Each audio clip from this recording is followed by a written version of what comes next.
Hey, my vibrations. It's V to the I to the B to the mother of 5, vibe. And I'm back with part 2 of chapter 5 of The Power of Intention by Dr. Wayne Dyer. Gotta go to work, so let's get this done. Sorry, I was supposed to do it yesterday, but I'm getting it done today. Happy New Year, all of that good stuff. So, alone, we can do nothing. When you meet anyone, treat the event as a holy encounter. It's through others that we either find or love ourselves. For you see, nothing is accomplished without others. A Course in Miracles says this so well. Alone we can do nothing, but together our minds fuse into something whose power is far beyond the power of its separate parts. The kingdom cannot be found alone, and you are the kingdom cannot and you who are the kingdom cannot find yourself alone. When you eliminate the concept of separation from your thoughts and your behavior, you begin to feel your connection to everything and everyone. You'll begin having a sense of belonging, which enables you to scoff at any thought of being separate. This feeling of connectedness originates with and helps you process all of your interactions from the point of view of equality. By recognizing others as co-creators, you match up with your source and move into a state of grace. If you're seeing yourself as either inferior or superior, you've disconnected from the power of intention. Your desires will be frustrated unless you connect with and support other people. How you interact with your universal support team is significant. How you view others is a projection of how you view yourself. Say that again. How you view others is a projection of how you view yourself. Consistently seeing others as worthless means that you're erecting a roadblock for your potential allies. See others as weak, and you're simultaneously attracting weak energies. Persistently viewing others as dishonest, lazy, sinful, and so on may mean that you need to feel superior. Constantly seeing others critically can be a way of compensating for something you fear. But you don't even need to understand this psychological mechanism. All you have to do is recognize how you view others. If there's a pattern of seeing others as failures, you only need to notice the pattern as evidence of what you're attracting into your life. It's so important to see interactions as holy encounters because this sets in motion an attractor energy pattern. In a holy relationship, you attract the collaboration of higher energies. In an unholy relationship, the attractor pattern exists too, attracting low energies and more unholy relationships. By bringing higher spiritual energy to everyone you encounter, you dissolve lower energies. When the energies of kindness, love, receptivity, and abundance are present in your relationships, you have brought the elixir of spiritual creation or the love of the creator right into the mix. Now those forces begin to work on everyone in your environment. The right people magically appear. The right materials show up. The phone rings and someone gives you the information you've been wanting for months. Strangers offer suggestions that make sense to you. As I mentioned earlier, these types of coincidences are like mathematical angles that coincide or fit together perfectly. Treat others as co-creators and have divine expectations for them. Don't view anyone as ordinary, unless, of course, you wish to have more of the ordinary manifest into your world. From ordinary to extraordinary. Leo Tolstoy's famous story, The Death of Ivan Ilyich, is one of my favorite pieces of literature. Tolstoy describes Ivan Ilyich as a man who's motivated almost exclusively by the expectations of others and isn't able to live out his own dreams. The opening line of chapter 2 in this compelling story goes like this. The story of Ivan Ilyich life was of the simplest, most ordinary, and therefore most terrible. Tolstoy actually defines living an ordinary life as terrible. I couldn't agree more. If your expectations for yourself center on being normal, just getting along, fitting in, and being an ordinary person, you'll resonate to ordinary frequencies, and you'll attract more of normal and ordinary into your life. Furthermore, your impact on others as potential allies in co-creating your intentions will also revolve around ordinary. The power of intention occurs when you're synchronized with the all-creating universal force, which is anything but ordinary. This is the power that's responsible for all of creation.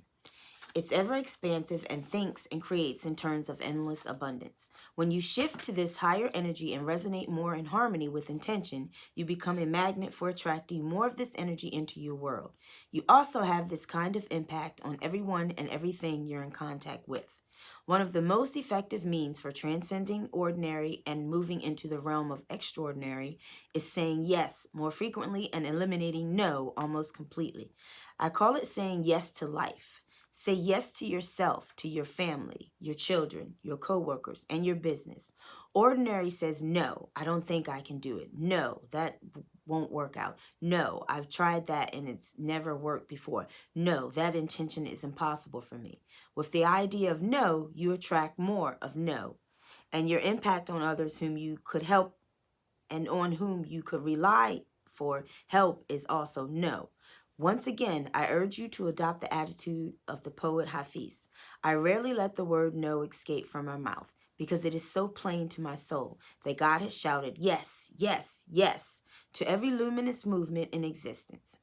Shout yes to everyone as often as you can. When someone seeks your permission to try something before saying no, ask When someone seeks your permission to try something, before saying no, ask yourself if you want that person to stay at ordinary levels of living. When my son Sands wished to try out a new surfing area last week, my first inclination was to say, too dangerous, you've never been there before, you could get hurt, and so on. But I reconsidered and accompanied him on a new adventure. My yes impacted his life and mine in a positive manner. Making yes your inner mantra allows you to extend yes outside of yourself and attract more of yes into your own personal intending. Yes is the breath of creation. Think of a drop of rain merging with a river at the moment it becomes the river. Think of the river merging with the ocean at the moment it becomes the ocean. You can almost hear the sound of yes being whispered in those moments. As you merge with the universal force of creation, extending yes wherever feasible, you become that force of creation itself. This will be your impact on others. No more ordinary no's in your life. On to the extraordinary. Ordinary implies being stuck in a rut, much like Ivan Illich. While in the rut, you'll attract more rut dwellers, and your mutual impact will be to stay in your ordinary ruts, complaining, finding fault, wishing, and hoping for better days. The universal force of intention never complains. It creates and offers its options for greatness. It judges no one, and it isn't stuck wishing and hoping that things will improve. It's too busy creating beauty to be so foolishly engaged. As you move your own energy level up out of a rut mentality, you'll have an uplifting effect on all of the rut dwellers in your life. Moreover, you'll help many of them have a similar impact and create new allies in fulfilling your own intentions. Become aware of your identification with normal or ordinary and begin to vibrate to higher and higher energetic frequencies, which constitute a shift upward into the extraordinary dimensions of pure intent. How your energies impact others. When you feel connected and in harmony with intention, you sense a major difference in how other people react to you. Be cognizant of these reactions because they'll bear directly on your abilities to fulfill your individual intentions. The more closely you automatically resonate to the frequencies of the universal all-creating source, the more that others will be impacted by their lower energies nullified. One more time. The more closely you automatically resonate to the frequencies of the universal all-creating source, the more that others will be impacted and their lower energies nullified. They'll gravitate towards you, bringing peace, joy, love, beauty, and abundance into your life. What follows is my opinion on how you'll impact others when you're resonating with intention, and how different your impact is when you're dominated by ego's separatist attitude. Here are some of the most significant ways in which you'll impact others. And I'm going to stop there because it's almost time for me to go out the door. But everyone have a great day. And here I'm going to post this part. Here's part 2. And yeah, Happy New Year. And those videos are coming, people. I want to create good content. So, and I don't want it to be boring to where it gets no views.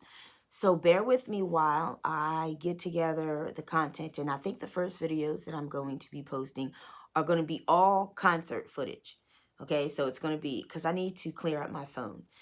So, and my iCloud. So it'll be all the footage from the concerts that have. It's a J. Cole concert that I went to, Janet Jackson, Beyonce, Nas and Mary J. So those are the 4 concerts that I'm going to have video footage. But okay, gotta go. Good night. Well, good night. Good morning. Have a good day.